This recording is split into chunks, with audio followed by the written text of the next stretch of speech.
इस वीडियो में हम करेंगे कक्षा 6 का गणित का अध्याय 2, जिसका नाम है रेखाएं और कोण। पेज नंबर 31 पर दिया हुआ है। आइए पता लगाएं का प्रश्न नंबर 4। इससे पहले वाली जो भी प्रश्न है वो सभी मैं प्लेलिस्ट में डाल चुका हूँ। आप प्लेलिस्ट पर जाकर देख सकते हो। प्रश्न 4 है, कागज को घुमाकर तिरछा निशान बनाइए। यानी कि कागज लेना है, कागज को घुमाकर एक तिरछा निशान बनाना है। अब एक अन्य निशान बनाइए जो पिछले तिरछे निशान पर लंब हो। कैसे बनाना है? जो पिछले तिरछे निशान पर लंब हो। जैसे कि ये कागज है, इस कागज पर एक तिरछा निशान बनाना है, यानी कि ऐसे निशान बनाना है, ऐसी एक लाइन खींचनी है।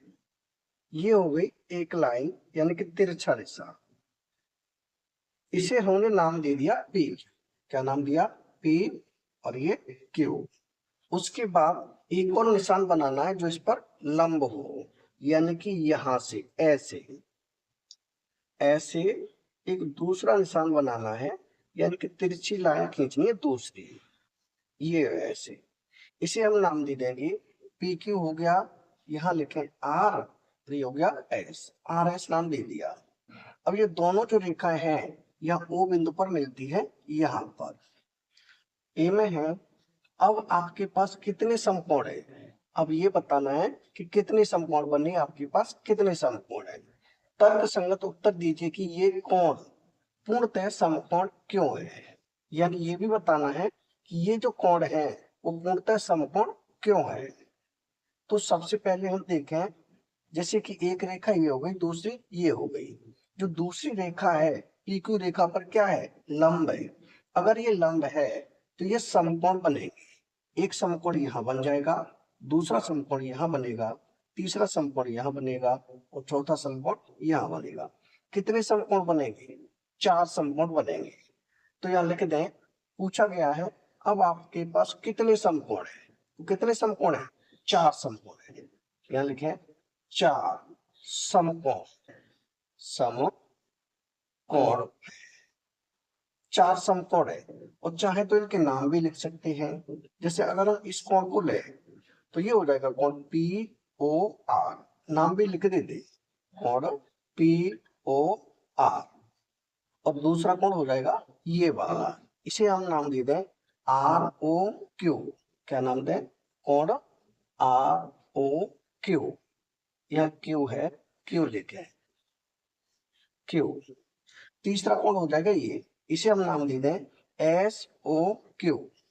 तो यहां करते हैं कोण एस ओ क्यू। चौथा कोण हो जाएगा ये, यानी कोण पी ओ एस। कोण पी ओ एस। ये 4 कोण हो जाएंगे। कितने कोण बने? 4 कोण। अब तर्क संगत उत्तर दीजिए कि ये कोण पूर्णतः समकोण क्यों है। यानी कि ये भी बताना है कि ये कोण है वो पूर्णतः समकोण क्यों है।